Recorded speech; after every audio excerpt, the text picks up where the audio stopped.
मैं मां हूं, धरती मां। मेरी आंखें मानव के दृढ़ संकल्प का चमत्कार देख रही थी।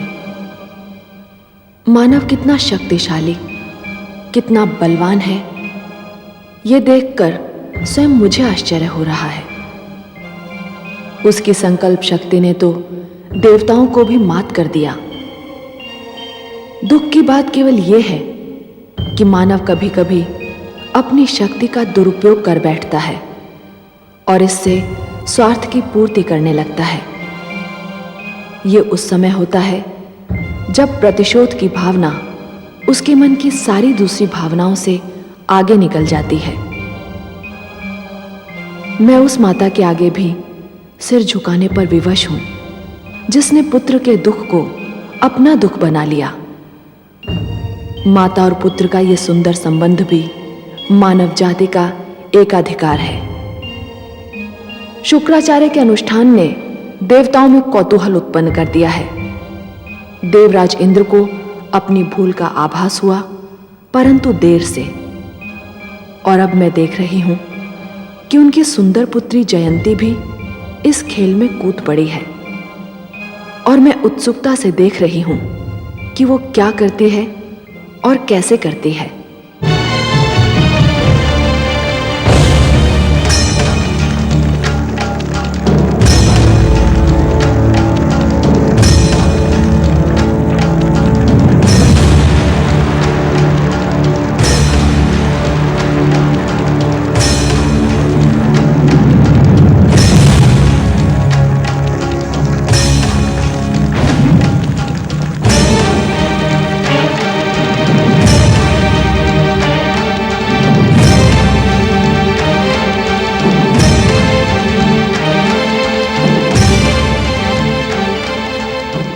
मैं संजीवनी मंत्र उसी को दूंगा जो 1 वर्ष तक धरती के 365 दिन वृक्ष से उल्टा लटक कर जल और अन्न त्याग कर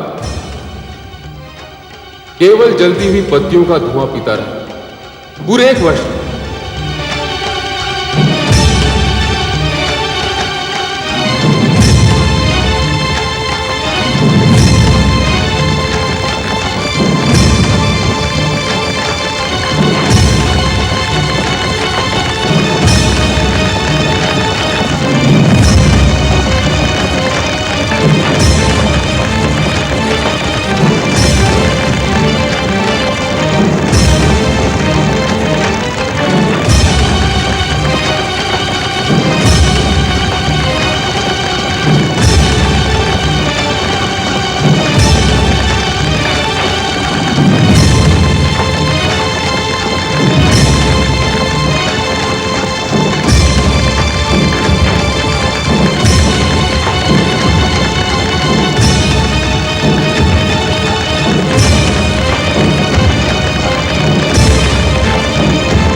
ये क्या कर रही है तू?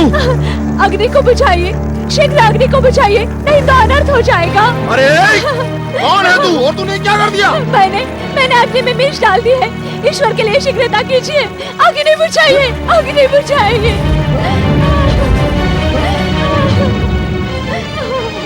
हर्षल, हम अग्नि नहीं बुझा सकते, गुरुदेव का यही आदेश है। नहीं, अग्नि बुझाइए, अग्नि बुझाइए। छोड़ दीजिए मुझे, छोड़ दीजिए, छोड़ दीजिए मुझे, छोड़ दीजिए, छोड़ दीजिए मुझे। ईश्वर के लिए छोड़ दीजिए, छोड़ दीजिए मुझे। ईश्वर के लिए छोड़ दीजिए, छोड़ दीजिए, नहीं तो अनर्थ हो जाएगा।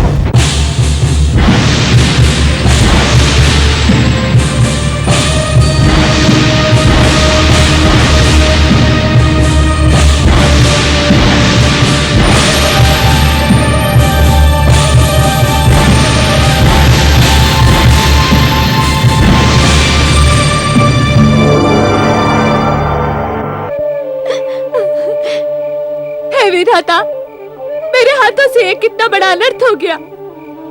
मैंने तो केवल गुरु शुक्राचार्य का अनुष्ठान रोकना चाहा था, उनके प्राण नहीं लेना चाहती थी मैं। धिक्कार है मुझे, कितनी स्वार्थी हूं मैं। केवल देवलोक को बचाने के लिए, अपने पिता के हित के रक्षा के लिए मैंने एक महान विद्वान, एक महातेजस्वी, एक महाज्ञानी गुरु से कितना घिनौना छल किया है।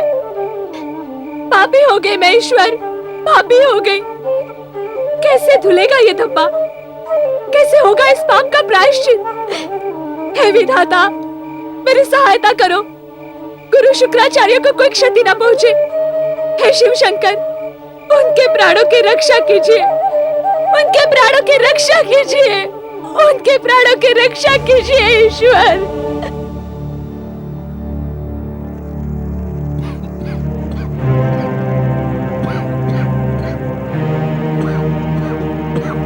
हम गुरुदेव को इस अवस्था में नहीं देख सकते। हर्षला में उन्हें वृक्ष से उतारना होगा। नहीं महाराज, हमें गुरुदेव की इच्छा के विरुद्ध कोई भी कार्य नहीं करना चाहिए। यदि हमने उनके अनुष्ठान में विघ्न डाला तो वो हमें कभी क्षमा नहीं करेंगे।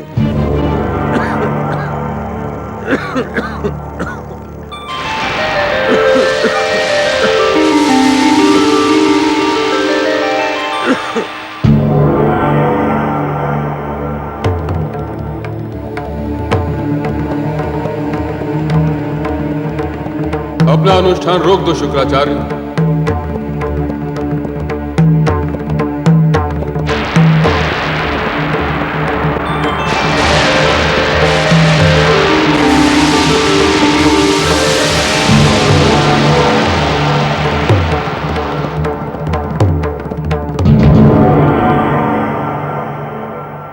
घोर अत्याचार हुआ तुम्हारे साथ गुरु शुक्राचार्य, अक्षम्य अत्याचार।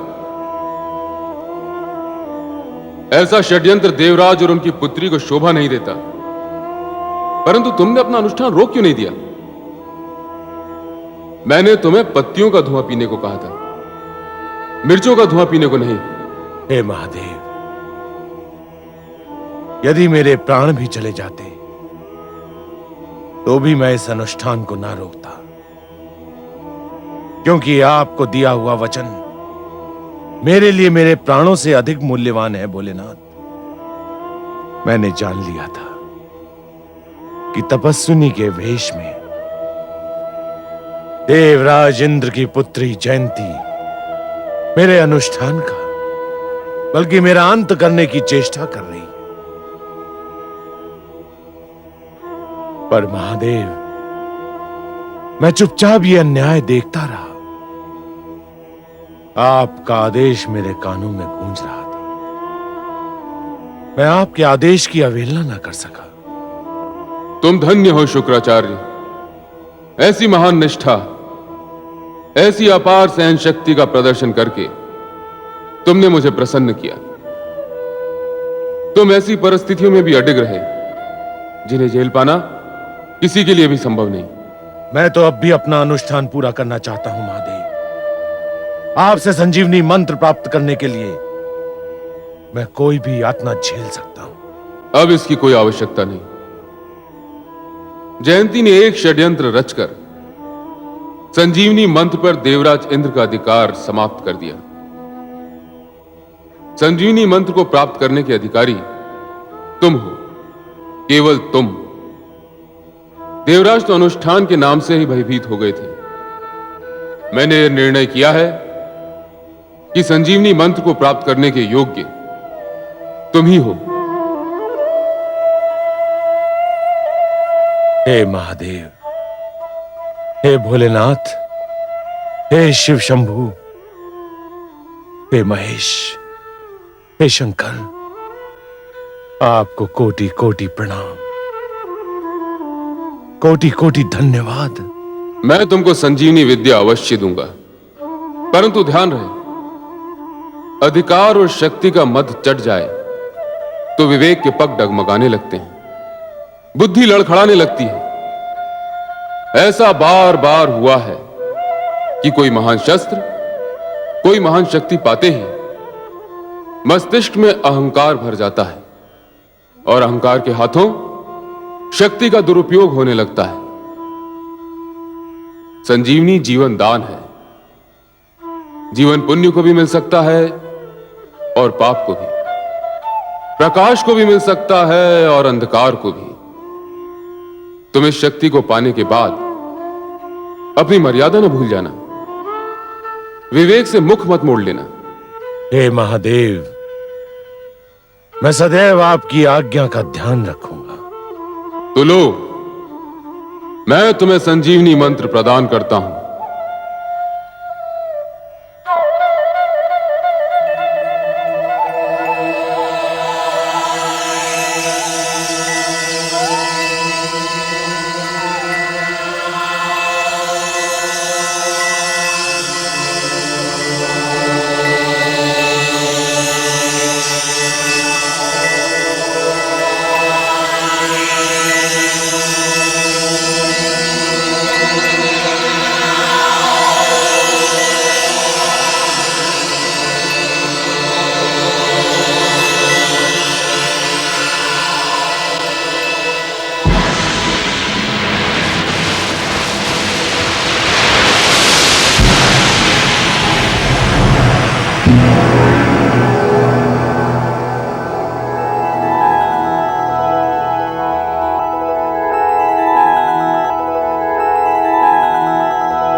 उठो मेरे शिष्यों, उठो उठो, जागो।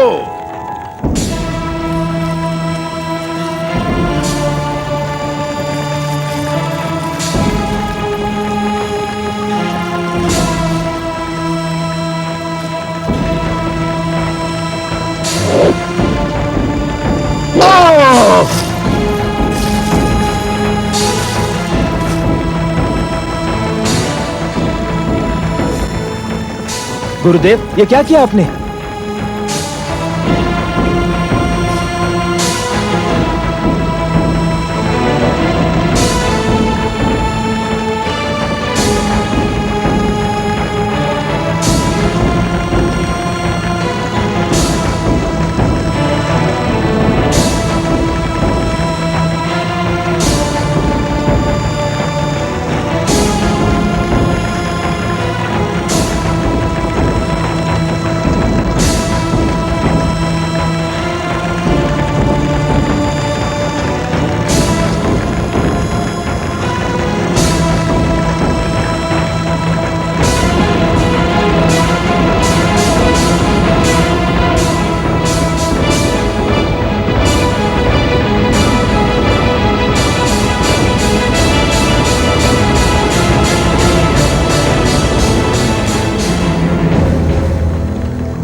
गुरुदेव, गुरुदेव, गुरुदेव की जय, गुरुदेव की जय, गुरुदेव की जय, गुरुदेव की जय, गुरुदेव की जय। मिल गया, मुझे संजीवनी मंत्र मिल गया। अब तुम्हें किसी को मृत्यु नहीं आएगी। यदि आएगी तो मैं उस मंत्र से तुम्हें पुनः जीवित कर दूंगा। मेरे प्रिय शिष्यों, तुम्हारा सौभाग्य लौट आया। मेरी तपस्या सफल हो गई। अब देवताओं से प्रतिशोध लेने का समय आ गया। मैं वर्षों से जिसकी प्रतीक्षा कर रहा था, वो घड़ी आ गई। सावधान, सावधान देवलोक वासियों, सावधान। हे देवताओं, मुझे वो शक्ति मिल गई है जिसका उत्तर तुम्हारे पास भी नहीं है। मैं तुमसे अपने अपमान का प्रतिशोध लूंगा। तुम मेरे प्रकोप से कदापि नहीं बच पाओगे। गुरुदेव की जय, गुरुदेव की जय, गुरुदेव की जय, गुरुदेव की जय, गुरुदेव की जय, गुरुदेव की जय, गुरुदेव की जय, गुरुदेव की जय, गुरुदेव की जय, गुरुदेव की जय, गुरुदेव की जय।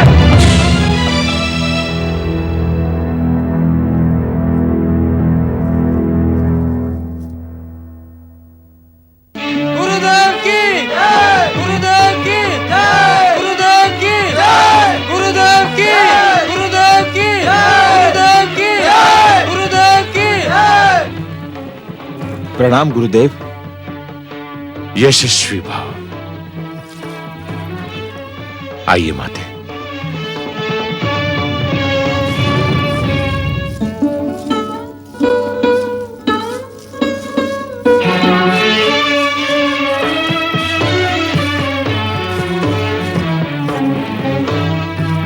आसन ग्रहण कीजिए गुरुदेव। माते,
महाराज, ये तो वही कन्या है जिसने राजगुरु का अनुष्ठान भंग करने की चेष्टा की थी। हाँ गुरुदेव, ये वही कन्या जो आपका अनुष्ठान रोकने के लिए आपके प्राण लेना चाहती थी। मैं जानता हूं। कन्या, क्या तुझे अपना अपराध स्वीकार है? हाँ, मुझे अपना अपराध स्वीकार है। तो फिर तुझे इस अपराध का दंड मिलेगा। सेनानियों, पकड़ लो इसे। ठहरो।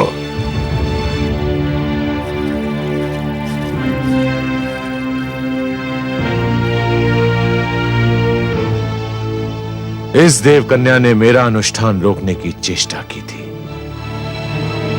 इसलिए ये मेरी अपराधनी है।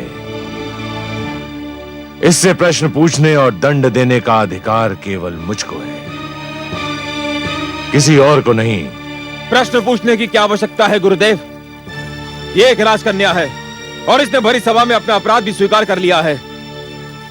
इसके साथ वही व्यवहार होगा जो एक शत्रु कन्या के साथ होना चाहिए। नहीं, न्याय विधान कहता है कि अपराधी को अपनी बात कहने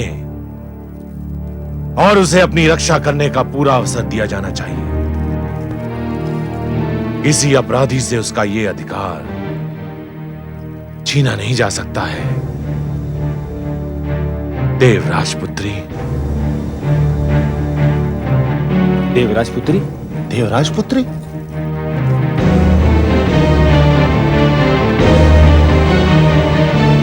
हाँ, ये देवराज इंद्र की पुत्री जयंती है। मैंने इसे उसी समय पहचान लिया था जब यह तपस्विनी के वेश में आई थी, जहां मैं अनुष्ठान कर रहा था। यदि ये सत्य है तब तो इसे एक पल के लिए भी जीवित छोड़ना मूर्खता होगी गुरुदेव। इसका निर्णय मैं करूंगा।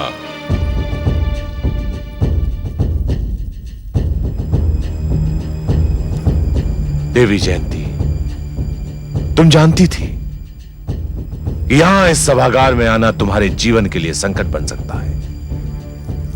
तुम तो अपना प्रयास करके चली भी गई थी, फिर तुमने यहां आकर अपने जीवन को संकट में क्यों डाला? गुरुदेव, ये सत्य है कि मैं वहां से निकल गई थी, पर मैं पीड़ा के उस घेरे से नहीं निकल पा रही थी। जो इस दुष्कर्म के पश्चात मेरे मन और मेरी आत्मा से उठ रही थी। तो फिर तुमने वो दुष्कर्म किया ही क्यों था? मैं चिंतित थी कि आपका अनुष्ठान सफल हो गया तो मेरे पिता की सत्ता पर संकट आ जाएगा। अपने पिता से अथाह प्रेम ने मुझे इस दुष्कर्म पर विवश कर दिया था। पिता का प्रेम एक स्वाभाविक ही नहीं, एक महान और पवित्र भावना है। फिर तुम्हें उस पर पश्चाताप क्यों है देवी? मैंने आपका अनुष्ठान भंग करने के लिए जो कुछ भी किया वो सत्य ही पिता से प्रेम का परिणाम था, परंतु उसके उपरांत जो कुछ भी हुआ उसकी मैंने कल्पना भी नहीं की थी। मैंने आपके नेत्रों से, आपकी नाक से और मुंह से रक्त की फुहारें फूटती देखी तो मेरी आत्मा मुझे धिक्कारने लगी।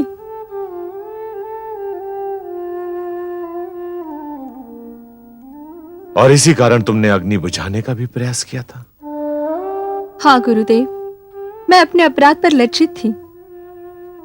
मुझे स्वयं से घृणा हो रही थी और यही लज्जा मुझे यहां खींच लाई। सामान्य परिस्थितियों में मुझे देवराज इंद्र की पुत्री से कोई सहानुभूति ना होती, परंतु तुमने अपना अपराध स्वीकार करके यह सिद्ध कर दिया कि तुम्हारे हाथ अपराधी थे, परंतु तुम्हारा मन नहीं। तुमने सत्य बोलकर मेरा हृदय जीत लिया है,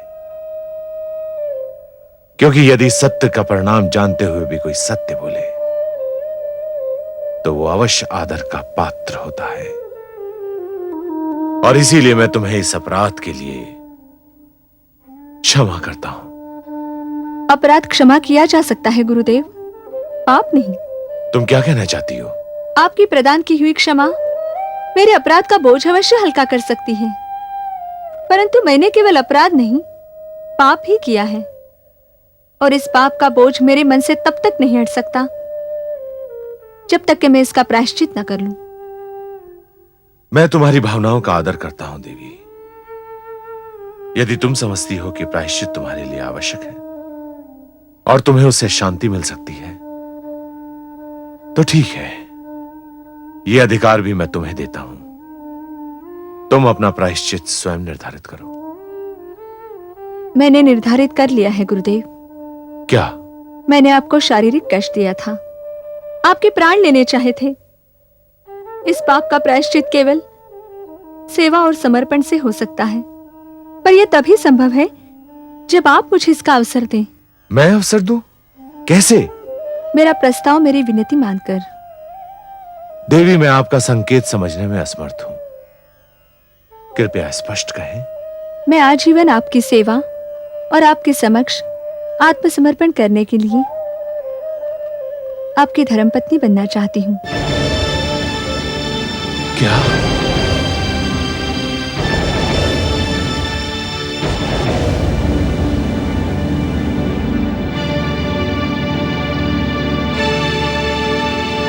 आप जानती हैं आप क्या कह रही हैं? भली भांति जानती हूँ गुरुदेव, और ये जानना चाहती हूँ कि आपको मेरा प्रस्ताव स्वीकार है या नहीं। परंतु देवी, मेरे प्रश्न का उत्तर परंतु नहीं, केवल हाँ या नहीं हो सकता है।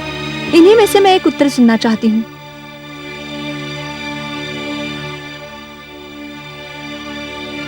आपका मौन भी मेरे प्रश्न का उत्तर नहीं है गुरुदेव।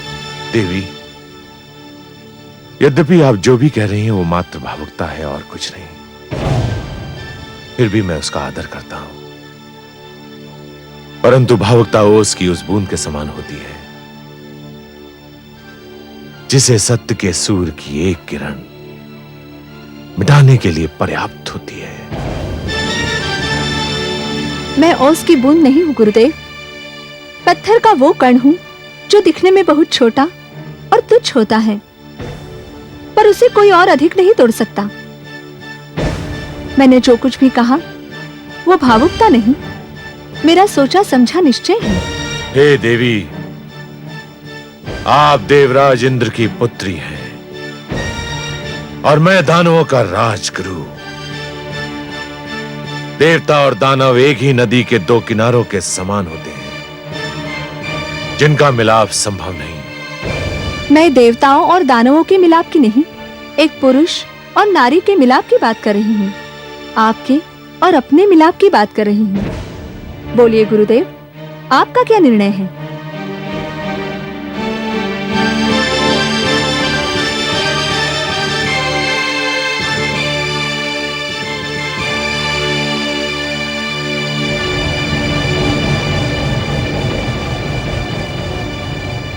वो तपस्वी शुक्राचार्य, स्वर्ग की अप्सराएं भी जिसके पांव न टिका सकी, वो एक कन्या के सामने तर्कहीन होकर रह गया। मुझे आपका प्रस्ताव स्वीकार है देवी।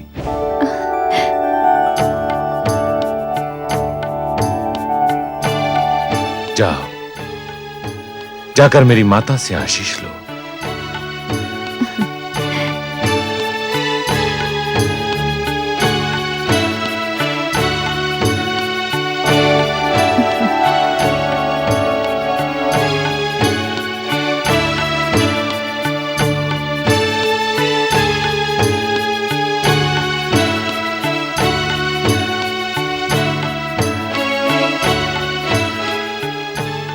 हे पुत्र, संजीवनी मंत्र तो तुमने अपने शिष्यों के लिए प्राप्त किया है, पर तुम्हारी संजीवनी तो यही कन्या है कि तुम्हें सुख देगी, शांति देगी, परिवार देगी।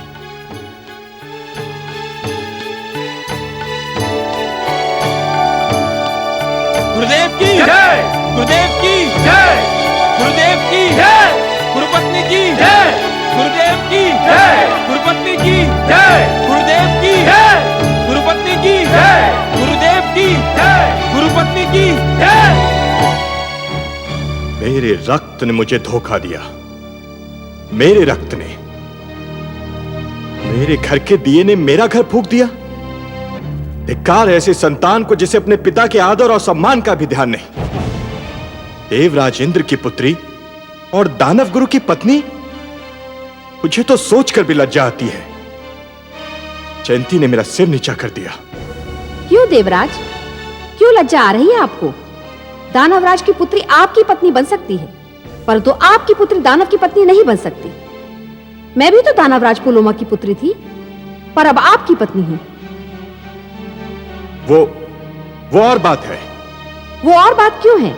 इसलिए कि जयंती आपकी पुत्री है और मैं किसी और की पुत्री थी।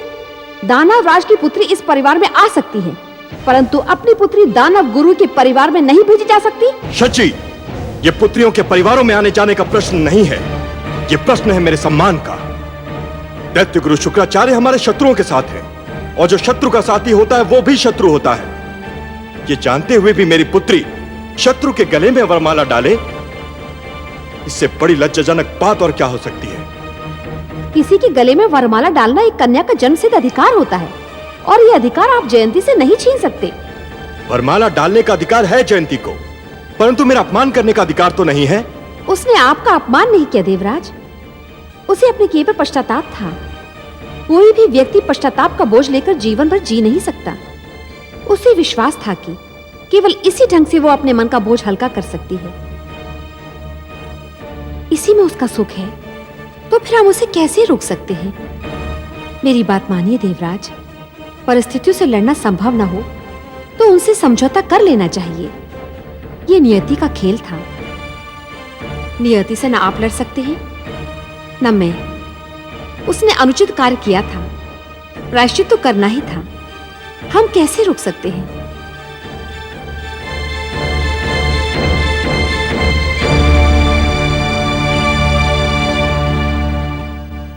देखा महादेवी, देखा अहंकार का दुष्परिणाम। मस्तिष्क में जब अहंकार भर जाता है तो सिर तन कर आकाश को छूने लगता है, और फिर जब परिस्थितियां अहंकार को चूर चूर कर देती हैं तो वही सिर फिर से पृथ्वी पर आ गिरता है। देवराज इंद्र का झुका हुआ सिर उनके चकनाचूर अभिमान का साक्षी है महादेवी। देवराज से भूल हुई है और वो इस भूल का फल भी भोग रहे हैं, परंतु हे कमल नयन, प्रश्न तो ये है कि क्या जयंती जो कर रही है वो अनुचित नहीं है? महादेवी, आपके प्रश्न का उत्तर केवल एक प्रश्न से ही दिया जा सकता है, और वो प्रश्न ये है कि जयंती ने दैत्य गुरु शुक्राचार्य के साथ पहले जो कुछ किया, क्या वो उचित था? नहीं महादेवी, नहीं। हर क्रिया की कोई ना कोई प्रतिक्रिया अवश्य होती है, तो फिर अनुचित क्रिया की प्रतिक्रिया उचित कैसे हो सकती है देवी? हाँ, परंतु इसे रोका भी तो नहीं जा सकता। इन सारी अप्रिय घटनाओं का आरंभ देवराज इंद्र की भूल से हुआ था देवी। जिस प्रकार अग्नि से केवल धुआं ही उत्पन्न होता है और जल नहीं, उसी प्रकार भूल से केवल पश्चाताप का जन्म होता है देवी, संतोष का नहीं। तो ये घटनाक्रम कहां जाकर रुकेगा देवेश्वर?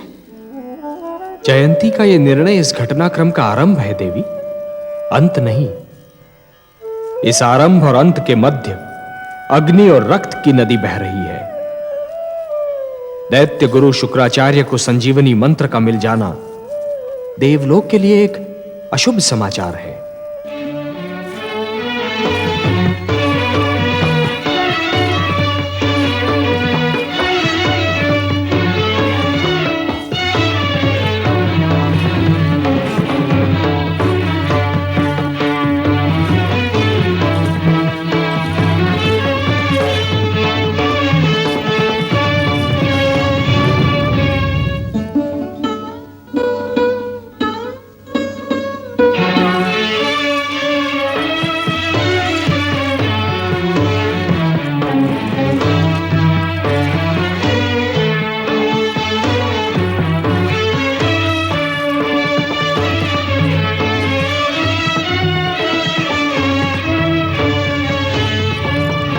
बधाई हो, बधाई हो, बधाई हो, बधाई हो, बधाई हो।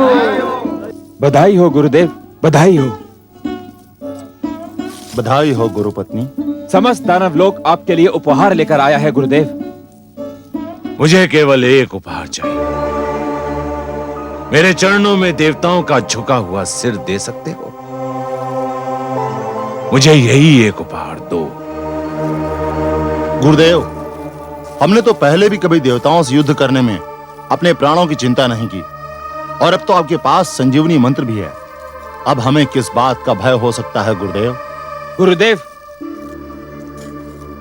आप आज्ञा दे तो मैं आज ही देवलोक पर सेना लेकर टूट पड़ूं, उसे तहस नहस करके रख दूं। आपकी ओर से आज्ञा की देर है, हम आक्रमण के लिए प्रस्तुत हैं। मैं तुम्हें आज्ञा देता हूं, जाओ देवलोक पर आक्रमण करो, अपनी पराजय का प्रतिशोध लो। मुझे और मेरी पत्नी को विजय श्री का उपहार भेंट करो। यही होगा गुरुदेव। हर्षल, सेना को आक्रमण के लिए आज्ञा दो। जो आज्ञा महाराज।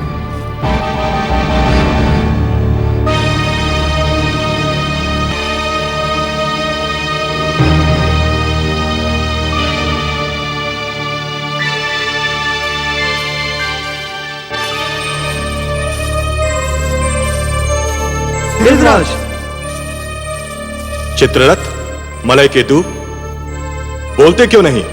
देवराज, दानव राज कालकेतु ने देवलोक पर आक्रमण करने की घोषणा कर दी है। उसकी सेनाएं आंधी की गति से बढ़ी चली आ रही हैं।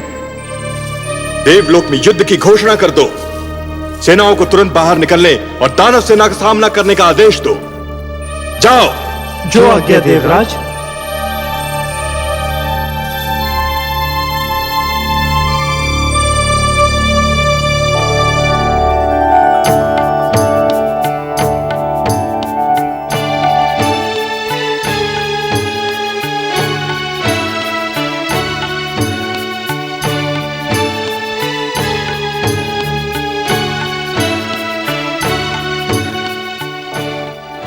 मैं आपसे विदा लेने आया हूं देवी। दोनों ओर से युद्ध की घोषणा हो चुकी है। युद्ध किसी भी क्षण आरंभ हो सकता है।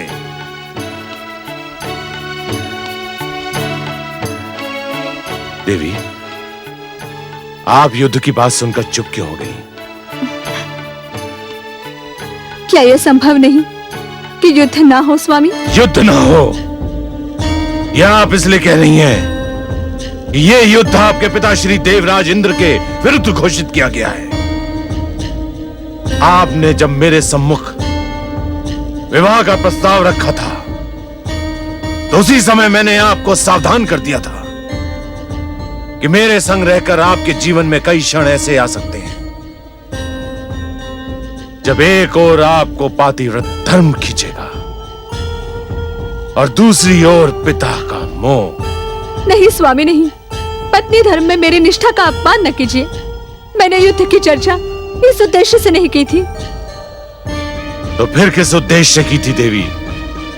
मैंने केवल इसलिए कहा था कि युद्ध का परिणाम अच्छा नहीं होता। युद्ध का परिणाम एक पक्ष की विजय और दूसरे पक्ष की पराजय होता है।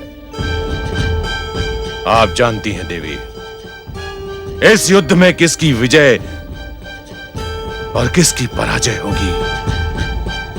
स्वामी, क्या युद्ध में केवल विजय और पराजय होती है?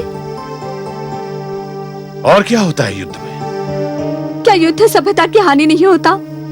नैतिकता का पतन नहीं होता? क्या युद्ध मन में पलती हुई सुंदर भावनाओं का हनन नहीं होता? होता होगा, परंतु मेरे लिए नहीं। मेरे लिए ये युद्ध देवताओं के हाथों अपने अपमान के प्रतिशोध का सुनहरा अवसर है। मेरे लिए ये युद्ध अपने दानव शिष्यों को दिए गए वचन को निभाने का अवसर है। मैंने अपने शिष्यों को वचन दिया था कि मैं दानव संस्कृति की रक्षा करूंगा और उसे विजयी बनाऊंगा। क्या इसके लिए युद्ध प्रथम और अंतिम मार्ग है? हाँ देवी, मैं तो उस मार्ग पर अपना पग धर भी चुका हूं। तो फिर आप छाया की भांति मुझे हर पल अपने साथ पाएंगे। मेरे लिए मेरा पति सर्वश्रेष्ठ है। मैं आपकी धर्म पत्नी हूँ स्वामी। जीवन में कोई और नाता, कोई और संबंध यदि महत्व भी रखता है तो इस नाते के बाद रखता है। आप जाइए, जब तक आप लौट कर नहीं आएंगे मैं आपकी विजय की प्रार्थना करती रहूंगी।